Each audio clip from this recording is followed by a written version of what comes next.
Assalamualaikum warahmatullahi wabarakatuh. Perkenalkan, nama saya Anissa Lestari dari kelas A4 PGSD 2020 dengan NIM 2000163. Nah, pada kesempatan kali ini saya akan membahas materi mengenai sumber daya alam. Materi yang akan dipelajari mengenai 1. Pengertian sumber daya alam, yang kedua jenis sumber daya alam, dan yang ketiga pemanfaatan sumber daya alam. Nah, yang pertama kita ketahui terlebih dahulu pengertian dari sumber daya alam. Sumber daya alam adalah segala sesuatu yang bisa diambil atau dimanfaatkan dari alam karena memiliki nilai manfaat untuk memenuhi kebutuhan manusia.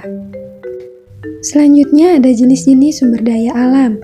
Jenis-jenis sumber daya alam terbagi menjadi 3. Yang pertama ada jenis sumber daya alam berdasarkan sifat kelestariannya. Yang kedua, jenis sumber daya alam berdasarkan jenisnya. Dan yang ketiga, jenis sumber daya alam berdasarkan penggunaannya. Jenis sumber daya alam berdasarkan sifat kelestariannya terbagi menjadi 2. Yang pertama ada sumber daya alam yang dapat diperbaharui dan sumber daya alam yang tidak dapat diperbaharui. Sumber daya alam yang dapat diperbaharui adalah sumber daya alam yang berulang kali dan dapat dilestarikan.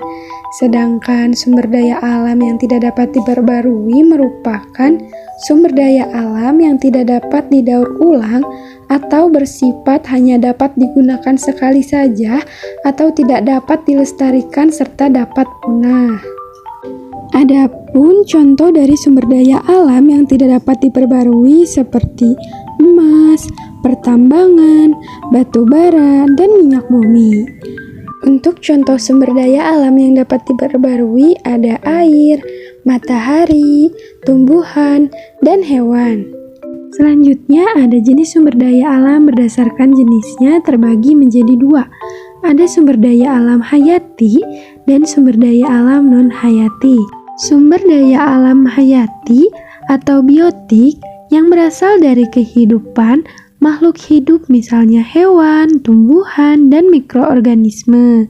Sedangkan sumber daya alam non-hayati atau abiotik yang berasal dari benda mati, bukan makhluk hidup, misalnya batuan, tanah, angin, air, dan barang tambang. Yang selanjutnya ada jenis sumber daya alam berdasarkan penggunaan, terbagi menjadi 2, ada sumber daya alam penghasil bahan baku dan sumber daya alam penghasil energi. Sumber daya alam penghasil bahan baku. Sumber daya alam penghasil bahan baku digunakan untuk menciptakan benda lain dengan nilai guna yang lebih tinggi, misalnya hasil hutan dan lain-lain. Sedangkan sumber daya alam penghasil energi digunakan energinya untuk memasak, menggerakkan kendaraan, ataupun mesin industri, misalnya bahan bakar minyak, batu bara, gas alam, dan lain-lain. Nah, untuk yang terakhir ada pemanfaatan sumber daya alam. Pemanfaatan sumber daya alam yang tidak kalah penting adalah sebagai sumber energi dan bahan bakar untuk kebutuhan sehari-hari manusia ataupun industri. Sumber daya alam berupa minyak bumi dan gas misalnya, bermanfaat sebagai sumber bahan bakar yang bisa menghidupkan listrik dan kendaraan bermotor. Tak terasa materi yang disampaikan sudah selesai. Semoga materi ini dapat bermanfaat bagi kita semua. Wassalamualaikum warahmatullahi wabarakatuh.